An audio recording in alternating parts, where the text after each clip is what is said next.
है और ये डेवलपमेंट है कि चाइनीज फॉरेन मिनिस्टर जो है वांग यी, जो कि जिनको स्टेट काउंसलर कहा जाता है, भी कहा जाता है, वो सुनने में आ रहा है कि इस महीने के आखिर में इंडिया जा रहे हैं।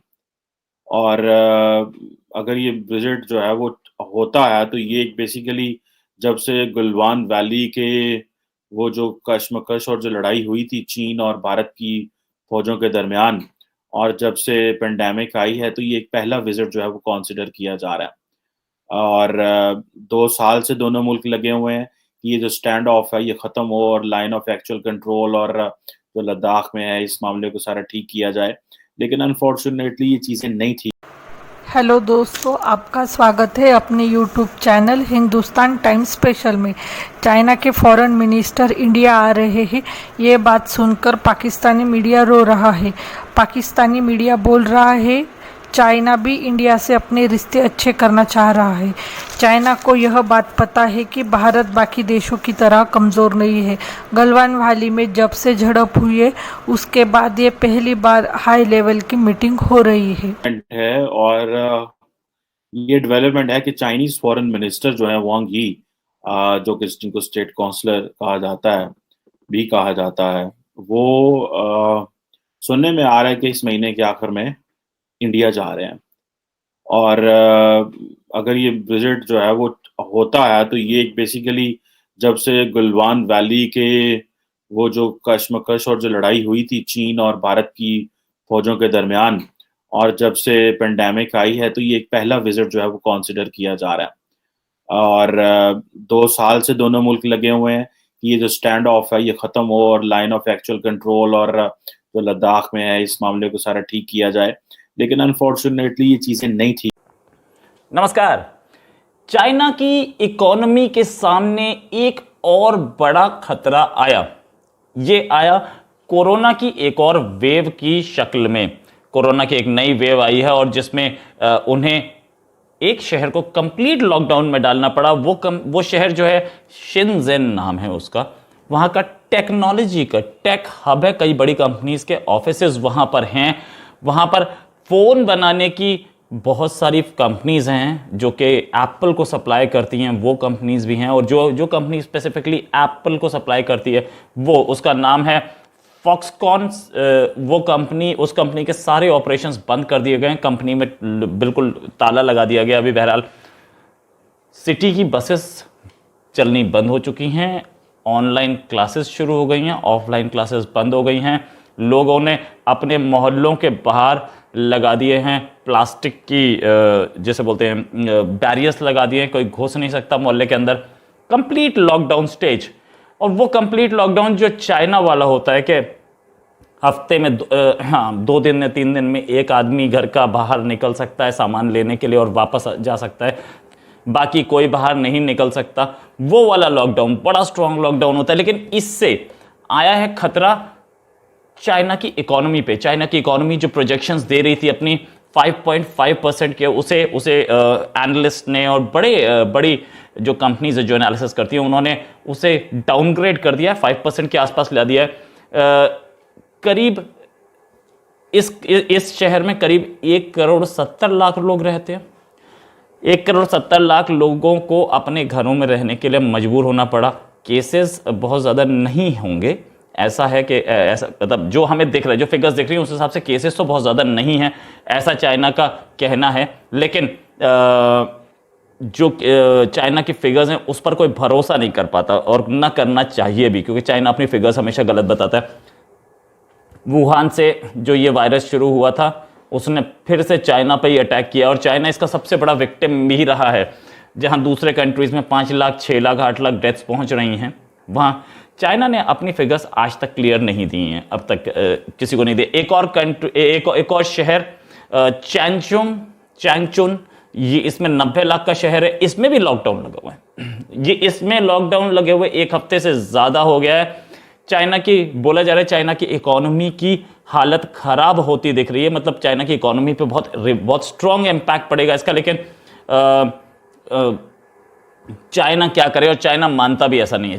चाइना की जो स्टेट रन मीडिया है वो वही खबरें देता है जो कि उनको पसंद हो, जो कि उनकी इमेज खराब। अगर आपको याद हो कि रशियन जो प्रेसिडेंट पुतिन जब IS-400 जब ट्रांसफर हो गई इंडिया को, तो तब आके उन्होंने, सुनने में आया था उस वक्त के डिफेंस मिनिस्टर राजनाथ सिंह साहब ने ये कहा था कि the Russians must help and must intervene, और रशिया की मदद मांगी थी चीज़ों को नॉर्मलाइज करने में। लेकिन बाद में फिर जो इंडियन डिफेंस मिनिस्ट्री है उन्होंने इसको कहा कि नहीं, ऐसी बात नहीं है, और ये क्योंकि वो चीज़ें बड़ी ज़्यादा शोर मचना शुरू हो गया, तो उन्होंने कहा। लेकिन ये एक डेवलपमेंट है जो कि मैं समझता हूँ मुस्बत डेवलपमेंट भी है in wake of this crisis in Ukraine.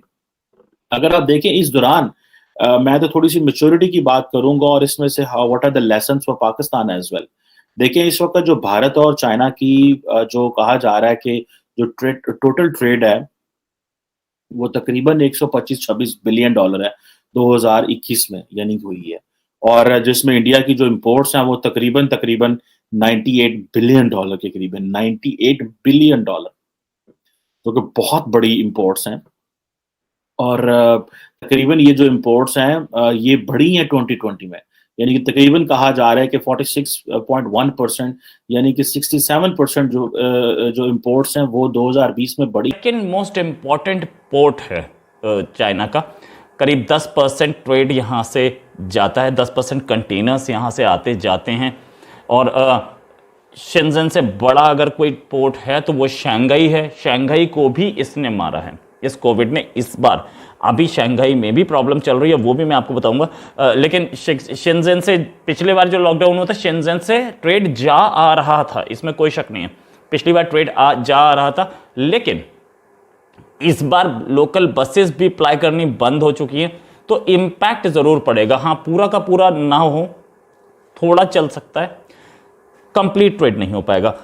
तो ये जो लॉकडाउन के बादल जो मंडरा रहे हैं चाइना पे, ये बढ़ने की उम्मीद है। ऐसा लग रहा है, ऐसा बताया जा रहा है कि ये लॉकडाउन भी बढ़ेगा, कोरोना केसेस भी बढ़ेंगे, और लॉकडाउन कब तक चलेगा अभी किसी को नहीं पता है। करीब चाइना के ऑफिशियल फिगर्स हैं कि आज मींस अब उनका दिन खत्म होने वाला है, वहां पर 2300 नए केसेस रिपोर्ट हुए, और एक दिन पहले 3400 नए केसेस रिपोर्ट हुए थे। ऐसे में केसेस ऊपर नीचे हों, लेकिन कितनी क्रेडिबल ये फिगर्स है उनकी, हमें इस पर सोचना बहुत जरूरी है।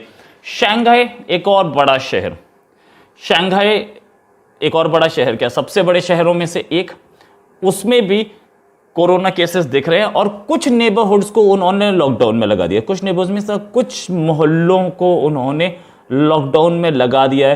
पूरा शहर लॉकडाउन में अभी नहीं लगाया है, लेकिन अगर ये केसेस बढ़े तो शंघाई भी लॉकडाउन में जा सकता है, और इसका डायरेक्ट इम्पैक्ट पड़ेगा चाइनीज इकोनॉमी पे, चाइनीज सिस्टम पे। और चाइना पहले ही अपनी रियल एस्टेट मेल्टडाउन से बाहर निकल रहा है, अभी तक पूरा रिकवर नहीं कर पाया है। हालांकि उसकी रिकवरी में बहुत लंबा टाइम लगेगा, रियल एस्टेट मेल्टडाउन। और इसमें अगर देखा जाए कि जो सिचुएशन देखने की है, उसमें एक तो एक क्राइसिस सिचुएशन चल रही है, कोविड चल रहा है, LAC पे मामलात चल रहे हैं, लद्दाख में जो हुआ हाईएस्ट लेवल पे मामलात खराब हैं, आपकी जो मिलिट्री की टॉक्स हैं वो हो रही हैं। अभी रिसेंटली पिछले हफ्ते जो 15th round of commander level talks जो था हुआ है, और इस पे चाइना और इंडिया जो है वो कंटिन्यूसली लगे तो हैं। लेकिन इस साथ जो है वो जिसे कहते हैं ना कि मामलात खराब नहीं हुए, ट्रेड बढ़ा है। अब फॉर एग्जांपल आप देखें कि दोनों ममालिक एक ही बात कह रहे हैं। इंडिया कह रहा है जी हमारी म्यूचुअल रिस्पेक्ट की बात करते हैं, म्यूचुअल सेंसिटिविटी की बात करते हैं, और म्यूचुअल इंटरेस्ट की बात करते हैं। ये तीनों लफ्ज जो है ना, ये जारी बात है हर बंदे की अपनी डेफिनेशन होती है। म्यूचुअल सेंसिटिविटी जो है वो ये टेरिटरी आपकी और ये टेरिटरी हमारी है, तो हमारी सॉवरेनिटी को समझे, वो कहेंगे हमारी सॉवरेनिटी को समझे। ये तो लफ्ज जो है ये डिप्लोमेटिक होते हैं, जो कि हर्ष श्रृंगला साहब जो है वो जाहिर बात है जो डिप्लोमेट्स होते हैं वो एक्सपर्ट होते हैं इस तरह की चीजों के। लेकिन जो मैं क्वेश्चन उठाना चाह रहा हूं कि इतना ज्यादा मामलात खराब दोनों मुल्कों के, और इसके बावजूद जो है वो दोनों मुल्कों ने अपनी ट्रेड भी बढ़ाई, एक्सपोर्ट भी की, अपने बायलैटरल्स पे भी फोकस किया, अपनी जो थी चीज़ों को नॉर्मलाइज भी किया, अपना उस तरह मजाक भी नहीं बनने दिया, इंगेज भी रहे। ये है वो चीज़ मैं समझता हूँ that gives a lot of messaging for Pakistan. Bharat और चाइना के रिश्तों में कितने भी उतार चढ़ाव आए पर दोनों देशों ने अपने बायलैटरल ट्रेड पर कोई भी परिणाम नहीं होने दिया। चाइना भी जान गया है भारत की ताकत। पाक मीडिया कह रहा है कि चाइना को यह भी पता है दुनिया में अगर कोई देश चाइना को हर मामले में टक्कर दे सकता है तो वह भारत है। ज़्यादा समय भारत से रिश्ते खराब रखना चाइना के हित में नहीं होगा, इसीलिए चाइना भी चाह रहा है भारत से रिश्ते सुधारना। आज के लिए बस इतना ही। अगर आप हमसे जुड़ा रहना चाहते हैं तो कृपया हमारे चैनल को सब्सक्राइब करें, शेयर करें और लाइक करें।